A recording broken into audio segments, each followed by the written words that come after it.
Hello everybody. AstraZeneca has announced earlier this month that they're expanding their existing GCC in Chennai. And AstraZeneca, if you're not aware, is a pharma company. And it's not just AstraZeneca, but there are a few more pharma companies which have their existing GCCs within Chennai. To name a few, one is Roche, the other one being Pfizer. And the other major pharma company which has its GCC set up in Hyderabad is Novartis. I will give in this specific video a few names of the companies which are recruiting, which have established their GCCs recently in the country, and hence you might probably want to check out which job opportunities you might be eligible for in these companies. And before I jump into the company specifics, let me just give you a background on what the GCCs are about and what are some of the things that they look for within these candidates, and a broader spectrum of where are these GCC jobs located in the country. And before we continue, just click on the subscribe channel and also like the video so that we reach out to more folks. The first point that I want to cover is what are GCCs and why are we hearing this name a lot in the recent past. Firstly, GCCs are global capability centers which have been in India now for about 20 to 30 years. So there is nothing new as such. Previously, they used to do work around support, maintenance, finance, accounting, whatever can be automated, whatever is not considered to be the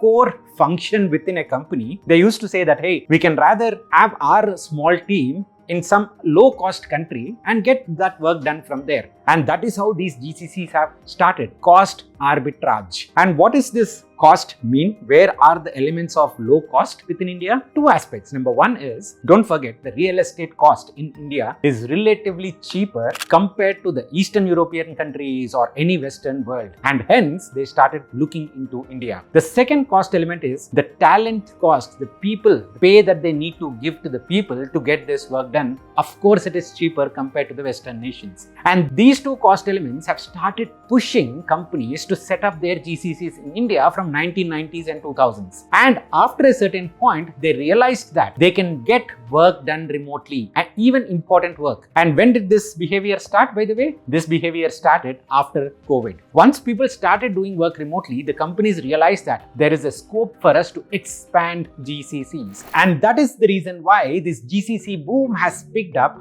after COVID. And there is also one additional reason why GCCs are setting up their own centers rather than outsourcing it to TCS, Infosys or any other IT service provider. By the way, they still do outsource a lot of this work, but whenever there is any work which is confidential, they don't want to move it out of their servers, that privacy is mandatory, specifically for banks, they are doing that work in-house. And surprisingly, they would rather want employees from Infosys, TCS or any of these service providers to come and work from their campus within the GCC in India itself. So if you are working in any of these IT service companies and if you have visited the GCC office within India, your client office, and work from there, do let me know in the comments. And the next one is they look for culture fit. Now you might ask me, hey, what's in it for me? Well, research very clearly suggests that the GCCs pay at least 20% more compared to IT service providers. So you can see that for you specifically, there is an advantage with respect to salary. And also there is never a question around, hey, we need to submit something to the client immediately, so do this. There is no such kind of client within the GCC world because you are working within the company. And hence you are looking at more lifestyle friendly culture and high amounts of returns within your bank account. So now you know that, hey, there is clear advantage with respect to GCC. What are some of the roles or technologies that you can target? And the first one is there is a lot of recruitment happening in data and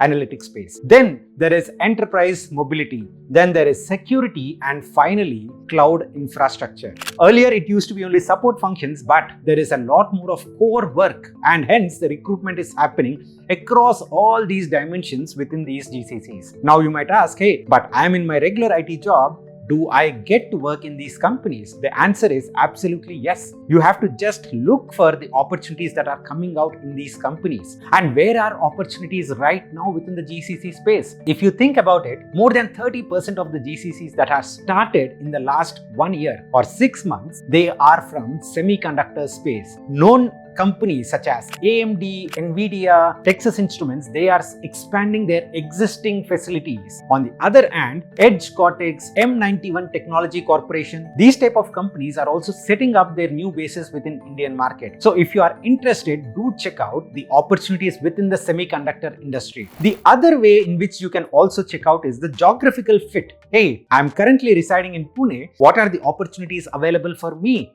I'm in Chennai. What are the opportunities available for me? Before we discuss this specific aspect, a quick request. Please do subscribe to the channel if you haven't already, because to do this specific kind of research, I have to go and get some reports from companies like Zinnov or from NASSCOM. And these reports are costing between 10,000 to 20,000 rupees per individual report. I'm trying to get them, but I would love to do it only if I get more and more interest with respect to this topic. So please do like it. Let me know in the comments if you really want to get this type of information. Now moving on to the next segment, which is, hey, what are the job opportunities available in different cities? The first one is, let's take Pune for example. Pune is known as the automotive hub within our country, and hence a lot of GCCs are also establishing their centers in Pune. Why? Because there is talent available within that particular segment. If you look at semiconductor companies are setting up their GCCs in Bangalore and in Hyderabad. Pharma and biotech,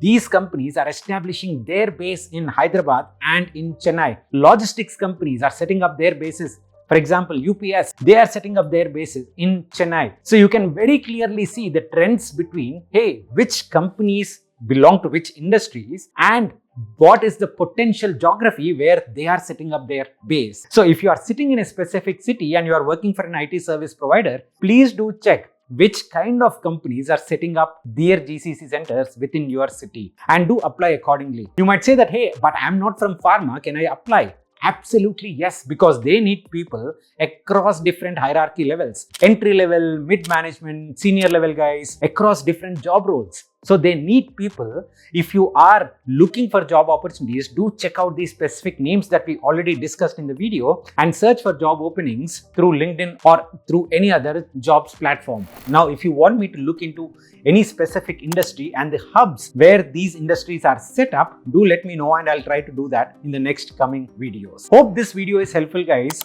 Do let me know in the comments if you want me to add any more information related to GCCs, and we'll be happy to do that. See you again in the next one. Bye bye.